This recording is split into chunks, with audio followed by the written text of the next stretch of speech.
특강 쉽게 이해하기 시간입니다. 강사 빛나쌤이고요. 아따, 이 어려운 것이 나온다고요? 그래, 오늘 빛나쌤과 공부해서 이 어려운 지문을 쉽게 이해한다면 수능에서 비문학 독해를 수월하게 할 수 있다. 수능 1등급 만들기 프로젝트 수능 특강 사회문화 7 경제성장 모형에 대해서 오늘 공부하겠습니다. 이제 글의 순서에 따라 문단별로 정리해 나갈 텐데요. 1문단 정리 들어갑니다. 처음 시작이 반이니까요. 1문단 독해 방향을 잡는 중요한 시간입니다. 집중해서 처음 1문단부터 잘 따라오기 바랍니다. 자, 첫 번째 문단이에요. 경제성장은 한 국가의 전체 소득을 총 인구수로 나눈 1인당 실질 국민소득이 증가하는 것을 말한다 라고 이야기를 하고 있는데, 그러면 1인당 실질 국민소득은 그렇죠? 국가의 전체 소득을 총 인구수로 나눈 것이다. 그리고 경제성장은 요 1인당 실질 국민소득이 증가하는 것이다. 이렇게 설명하고 있습니다. 그리고 이제 실질 국민소득이라는 것은 물가 변동이 없는 상태로 산출한 국민소득을 물가지수나 생계비지수로 나누어 산출한다 라고 했는데, 명목 국민소득은 물가 변동이 없는 상태로 산출한 국민소득이고, 그거를 이제 물가지수나 생계비지수로 나누면 실질 국민소득이 된다는 거예요. 그러니까 명목 국민소득이 예를 들어 100만 원이다. 그런데 물가가 10% 올랐다. 그러면 요 명목 국민소득이 10%가 삭감이 돼서 실질 국민소득이 나타나겠죠. 그렇죠? 자, 멜서스는 인구 증가의 관점에서 경제성장 모형을 제시했다. 멜서스 모형에서 경제의 유일한 생산 요소는 노동이고, 인구는 노동에 투입할 수 있는 양을 의미한다. 그래서 멜서스 모형은 경제의 유일한 생산 요소로 노동을 받고, 인구는 그 노동 투입량이고, 그래서 이 노동 투입량을 통해서 국민소득이 올라가게 되는데, 그 국민소득은 노동을 통해 얻을 수 있는 생산물은 식량뿐이다 라고 가정을 했어요. 그래서 인구, 노동 투입량을 투입하면 식량을 생산할 수 있다. 뭐 이런 식으로 경제 모형을 짠 게 멜서스 모형이다 라고 설명하고 있습니다. 자, 그림 1은 멜서스 모형을 설명하는 그림인데요. 노동 투입량에 따른 실질 국민소득을 보여주는 총생산 곡선, 요거죠. AP. 요 총생산 곡선이 보이고, 특정한 숫자의 사람을 먹여 살리기 위한 최소한의 식량의 양을 나타내는 생존 곡선, SP가 이렇게 최소한의 식량의 양을 나타내는 생존 곡선 SB로 표현하고 있는 게 이제 멜서스 모형이다 라고 설명하는 겁니다. 자, 이제 이 문단으로 넘어가겠습니다. 자, 멜서스 모형은 생산 요소의 투입량이 증가함에 따라 한계 생산량이 줄어드는 현상인 한계 생산물 체감의 법칙을 따른다. 그래서 요 한계 생산물 체감의 법칙이라는 용어가 나왔고요. 요 용어를 잘 이해하는 게 중요한데, 요 한계 생산량이라는 게 뭐냐? 생산 요소가 한 단위 증가할 때 더 늘어나는 생산물의 양. 자, 요거를 멜서스 유형 아까 우리가 공부했던 것과 연결시켜 보면, 경제 유일한 생산 요소는 노동이고 그것은 인구로 표현된다고 그랬잖아요. 그러니까 인구 한 명이 늘어날 때 100명에서 101명으로 늘어날 때 늘어난 식량의 양을 한계 생산량이다 라고 얘기하는데, 그 한계 생산량이 줄어드는 현상을 한계 생산물 체감의 법칙이라는 거야. 그러니까 예를 들자면 100명에서 101명으로 늘을 때 식량이 10이 증가했다고 칩시다. 이렇게 10이 증가했어. 그런데 101명에서 102명으로 증가할 때 식량 생산량이 이번에는 5가 증가했어. 그러면 아까 100에서 101명이 증가할 때는 10이 증가했는데 101에서 102로 증가할 때는 5가 증가했다 라고 하면 요 한계 생산량이 줄어들고 있는 거네요. 이렇게 한계 생산물이 인구가 늘어날수록 점점 줄어드는 것을 한계 생산물 체감의 법칙이다 라고 설명을 했고요. 그거에 따르기 때문에 AP 곡선에서 인구 증가에 따른 식량 생산량 증가는 점점 줄어드는 형태를 보인다 라고 설명을 하고 있어요. 그러니까 요 AP 곡선이 계속 증가하지 못하고 요 기울기로 계속 증가하지 못하고 점점 기울기가 낮아지면서 증가가 줄어드는, 그쵸? 요 이렇게 증가가 줄어드는 현상이 한계 생산물 체감의 법칙 때문에 따르기 때문에 그런 것이다 라고 설명을 한 겁니다. 자, SB 곡선보다 AP 곡선이 위에 있는 경우 인구는 점차 증가하게 된다. 무슨 말이냐면 요 AP 곡선 위에 있을 때는 요 SB 최소한의 어떤 필요한 어떤 식량보다는 더 많이 생산이 되고 있죠. 그래서 여기 이 지점 앞부분까지는 어쨌든 인구가 먹을 수 있는 어떤 최소한의 식량보다는 더 많이 생산이 되고 있으니까 이 지점에서는 인구가 늘어난다 이 말이야. 하지만 그림 1에서도 볼 수 있듯이 인구가 어느 수준 이상으로 늘어나면, 그러니까 여기 이 지점이죠. 이 지점을 만큼 지나면 추가된 인구가 생산한 식량이 늘어난 인구를 먹여 살리기에 충분하지 못하다. 왜? 최소한의 필요한 생산 곡선인 요 SB보다 AP가 밑에 있죠. 그러면 요 SB보다 밑에 AP가 존재하면 이 부분에서는 최소한의 필요한 식량보다 적게 생산이 되고 있는 거니까 늘어난 인구를 먹여 살리기에 충분하지 못하다라는 얘기예요. 따라서 인구는 감소하게 되고 인구와 실질 국민소득은 두 곡선이 만나는 지점인 점 2로 수렴하여 경제는 장기적으로 균형 상태를 이루게 된다. 다시 말해 이 지점에서는 더 이상 인구가 늘지 않고 경제는 거기에서 균형 상태를 이루고 장기적으로 멈춰 있게 된다라고 설명하고 있는 겁니다. 점 2를 그래서 멜서스 균형점이라고 하며 이 지점에 도달하면 더 이상 인구나 생산량의 변화는 일어나지 않게 된다. 이를 정체 상태라고 하며 이 상태에서는 더 이상의 경제 성장을 기대하기 어렵다. 정체 상태에서 사람들은 생존에 필요한 최소한의 식량만 소비할 수 있게 된다. 이 지점이 정체 상태인데 이 지점에서는 최소한의 필요한 식량만 생산할 수 있게 되니까 그만큼만 소비할 수 있게 된다 라고 설명하고 있는 것이 두 번째 문단이었어요. 경제의 생산 수준이 겨우 최소한의 삶을 영위하게 만드는 정도에 불과하기 때문에 이 멜서스 모형에 따르면 지속적인 경제 성장이 불가능하다. 따라서 미래에 대한 희망은 없다라고 설명하고 있습니다. 자, 이제 세 번째 문단입니다. 하지만 멜서스 모형에서 가정한 것과 달리 현대 경제에서는 노동 이외에도 자본, 기술 등의 다른 생산 요소가 매우 중요하게 작용하며 실질 국민소득은 식량 예외 다양한 생산물을 포함한다. 그러니까 현실에서는 노동 이외에도 자본이나 기술과 같은 다른 생산 요소가 있는데 멜서스 모형은 그것을 적용하지 못했다는 거고요. 또 실질 국민소득은 식량 외에도 다양한 생산물을 포함합니다. 따라서 이러한 상황을 고려해서 나온 게 솔로인데 이 솔로는 노동과 더불어 자본이라는 생산 요소를 추가해서 멜서스 모형보다는 현실적인 경제성장 모형을 제시했다라는 거고요. 따라서 이제 멜서스보다 더 발전된 형태가 솔로고 그 솔로의 경제성장 모형을 설명하겠다는 겁니다. 자, 솔로 모형에서는 노동 투입량이 일정한 수준에 머물러 있을 때 자본량을 늘리면 더 많은 생산이 가능하다. 솔로 모형의 AP 곡선은 멜서스 모형의 AP 곡선과 동일한 형태이지만 자본량이 늘어나면 동일한 노동 투입량에서의 실질 국민소득은 더 늘어나게 된다. 즉 자본이 1인당 국민소득에 영향을 미친다는 것이다 라고 했는데 이 부분은 앞에 멜서스 모형 그래프와 가지고 다시 설명을 해 보겠습니다. 그러니까 멜서스 모형에서는 이렇게 AP 곡선이 나타나는데 솔로 모형도 마찬가지 AP 곡선의 모형은 똑같다 이 말이야. 그런데 자본이 투입이 되면서 이 AP 곡선이 좀 더 위쪽으로 그려진다는 거예요. 이렇게 좀 더 위쪽으로 그려져서 더 많은 생산을 할 수 있게 된다라고 설명하고 있는 겁니다.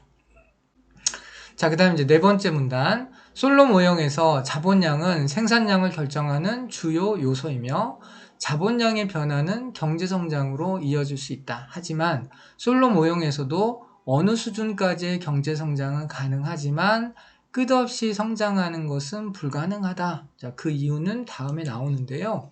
자본도 한계 생산물 체감의 법칙이 작용하기 때문에 자본의 증가량에 따른 1인당 국민소득의 증가량은 점점 줄어든다라고 설명했습니다. 그럼 이제 여기서도 한계 생산물 체감의 법칙을 또 적용해야 된다는 건데 앞에 했던 것들을 떠올려 보면 자본이 한 단위가 증가했단 말이야. 자본이 100에서 101로 늘었어. 그러면 그걸로 인해서 이제 1인당 국민소득의 증가량이 뭐 10이 일어났다라고 했어요. 그런데 이번에는 자본이 101에서 102로 늘 때 국민소득의 증가량은 5가 됐다 이 말이야. 그러면 자본이 한 단위 늘어났는데 100에서 101로 늘어갈 때는 국민소득이 10이 늘었는데 101에서 102로 늘 때는 국민소득이 5밖에 늘지 않았다 이 말이야. 이런 식으로 한계 생산물 체감의 법칙이 작동한다는 거죠. 따라서 국민소득의 증가량은 점점 줄어든다는 거예요. 자, 나아가 자본량은 지속적으로 증가하지 않는다. 자본량은 투자와 감가상각이라는 두 요소에 따라 달라진다. 투자는 생산을 위한 지출을 의미하며 자본량을 증대시키고 감가상각은 시간의 흐름과 사용에 따라 자본이 소모되는 것을 의미하며 자본량을 감소시킨다. 자, 무슨 말이냐면 자본이라는 것은 투자와 감가상각 이 두 가지 요소로 이루어져 있는데 이 투자는 자본량을 증대시키고 이 감가상각은 자본량을 감소시킨다는 거예요. 따라서 자본량의 일정 비율은 매년 이 감가상각에 의해서 소모되기 때문에 감가상각은 자본이 막 늘어날수록 감가상각은 그것에 비례해서 이제 자본을 소모시킨다는 거죠. 그래서 무한정 자본이 증가하지 않는다라고 설명하고 있는 겁니다. 이 부분이 이 글에서는 좀 가장 어려운 부분인데요. 다시 한번 설명하자면 자본량은 투자와 감가상각이라는 두 요소로 돼 있다는 거야. 그런데 투자는 자본을 증대시키는 거고 감가상각은 자본을 소모시킨다는 거야. 따라서 이 자본량과 감가상각은 비례하기 때문에 자본량이 늘수록 감가상각이 계속 이루어지면서 자본이 소모가 이루어진다라고 설명을 하는 겁니다. 따라서 자본량은 지속적으로 증가하지 않는다라고 설명하는 겁니다. 자, 투자가 감가상각보다 크다면, 근데 이것도 이 K라는 지점 앞부분에서는 감가상각보다 투자가 크기 때문에 여기선 자본량이 증대가 되지만 요 K지점 이후부터는 감가상각이 투자보다 더 크잖아요.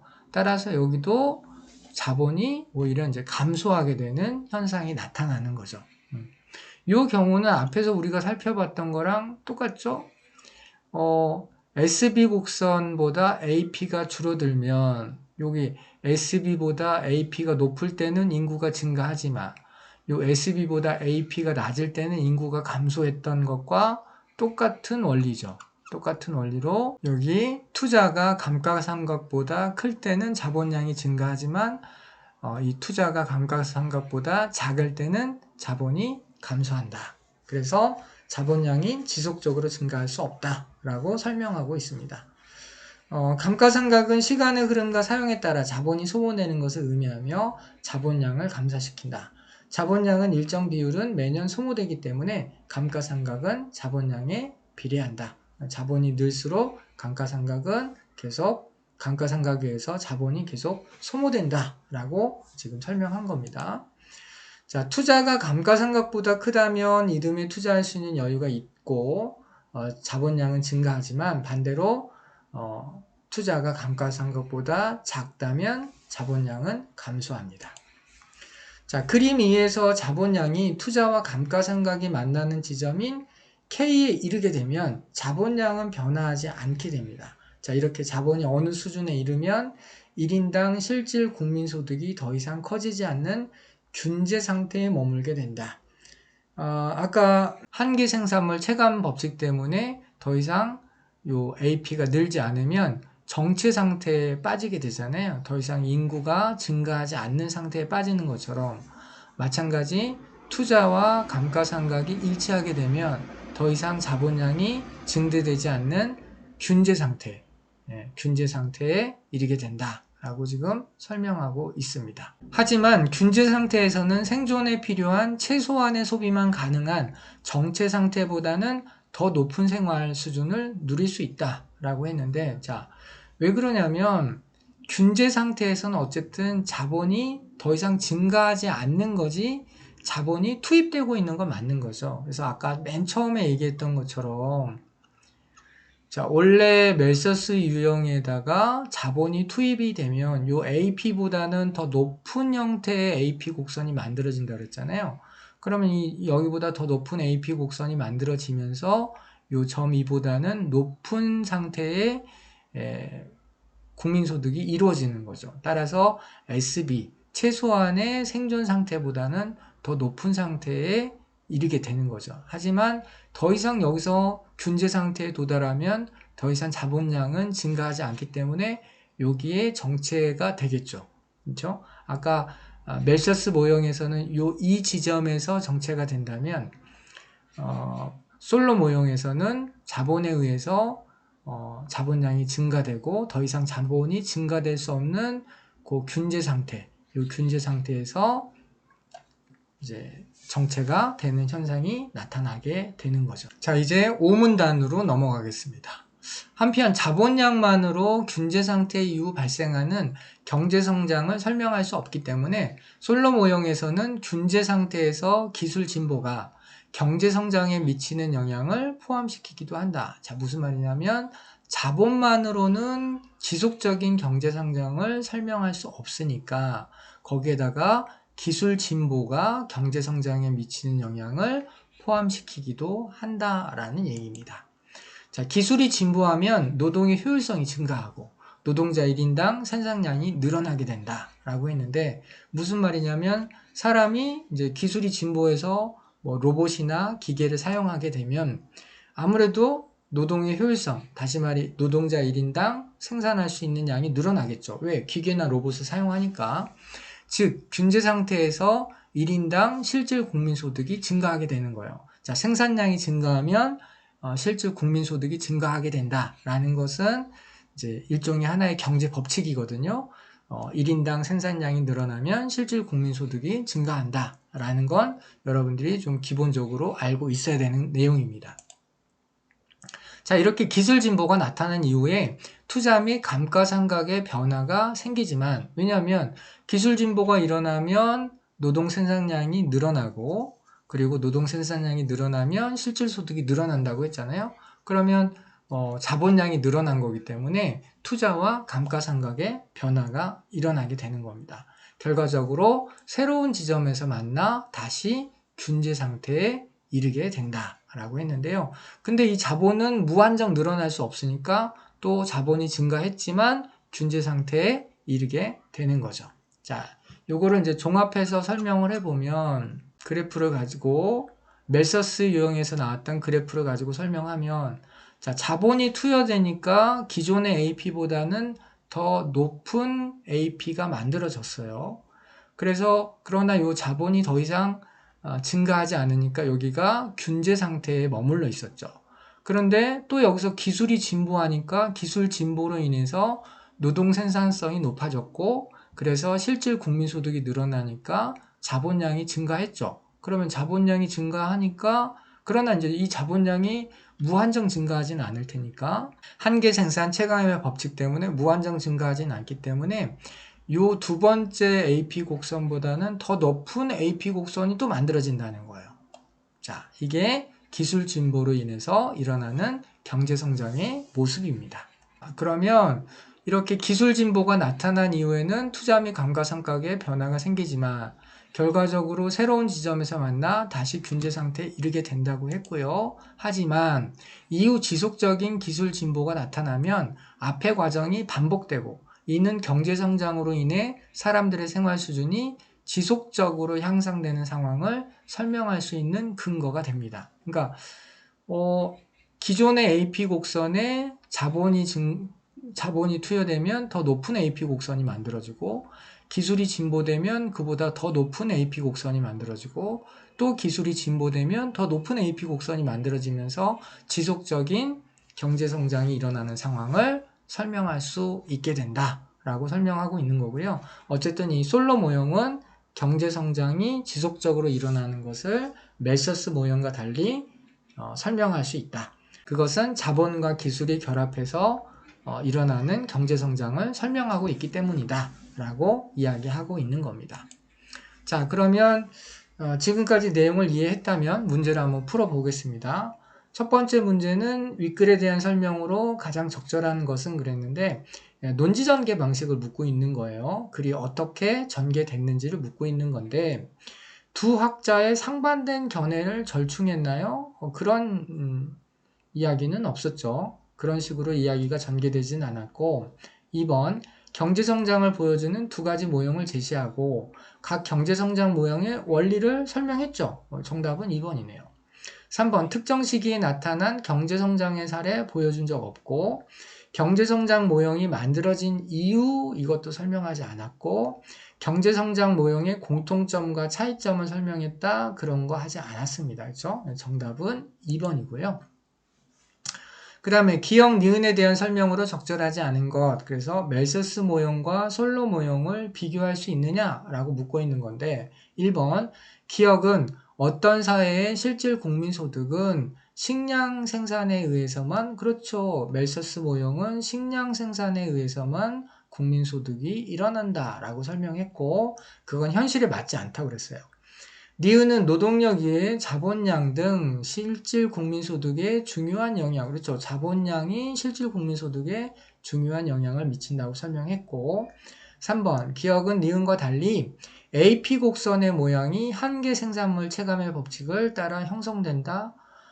기억 당연히 AP 곡선이 한계 생산물 체감의 법칙을 따른다 그랬고, 니은도 똑같은 AP 곡선의 모양을 이룬다라고 했으니까 니은에서도 마찬가지 한계 생산물 체감의 법칙이 따르는 겁니다.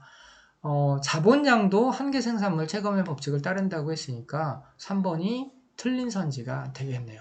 자, 4번 기억과 니은은 모두 실질 국민소득의 증가가 멈추는 지점으로, 그렇죠?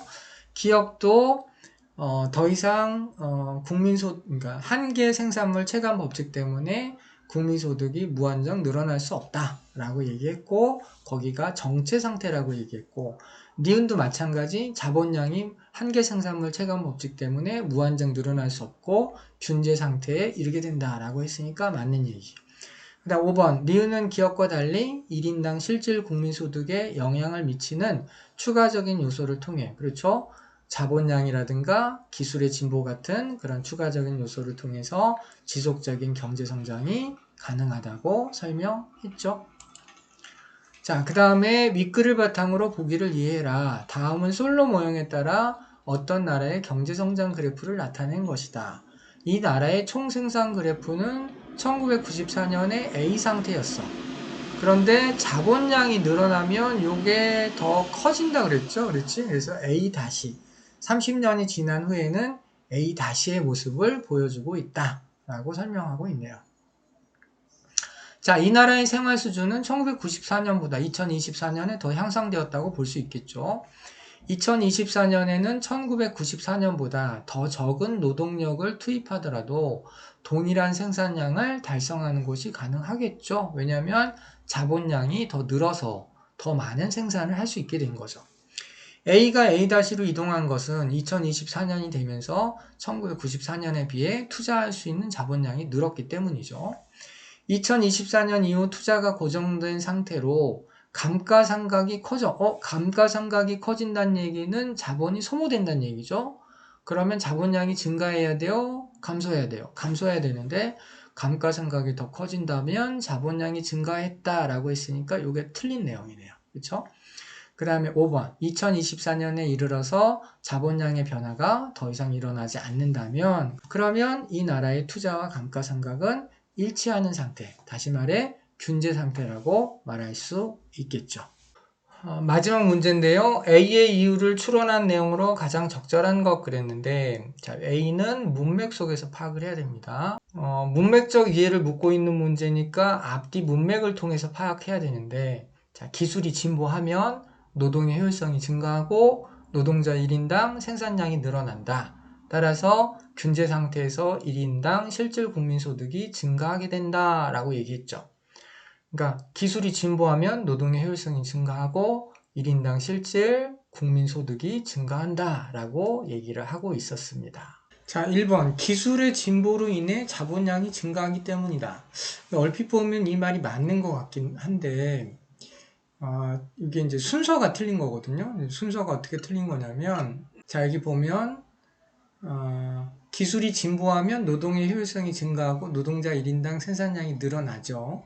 그래서 이 노동자 1인당 생산이 늘어난 건 국민소득이 증가한 거라고 했어요. 그렇죠?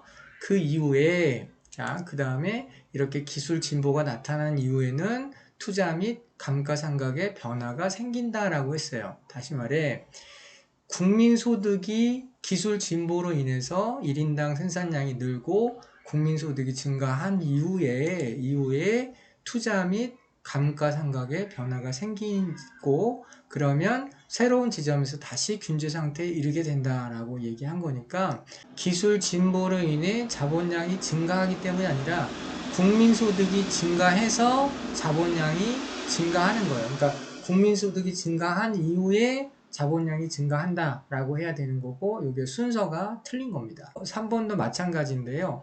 기술의 진보로 인해 균제 상태에 이르는 자본량이 달라진다 라고 했는데 기술 진보로 인해서 국민소득이 증가하고 그래서 균제 상태에 이르는 자본량이 달라지게 되는 거지 이게 선이 아니라 요 국민소득이 증가한 이후에 나타나는 현상이에요. 그러니까 선후관계가 틀린 겁니다. 그러니까 정답은 5번이 되는 거죠. 노동 투입량이 동일해도 노동자 1인당 생산량이 증가해서 총 생산량이 증가하기 때문에 그래서 국민소득이 증가하게 된 것이다 라고 하는 5번 선지가 정답이 되는 겁니다. 여기까지 모두 수고했고요. 다음 시간에 또 만나겠습니다. 고생했습니다.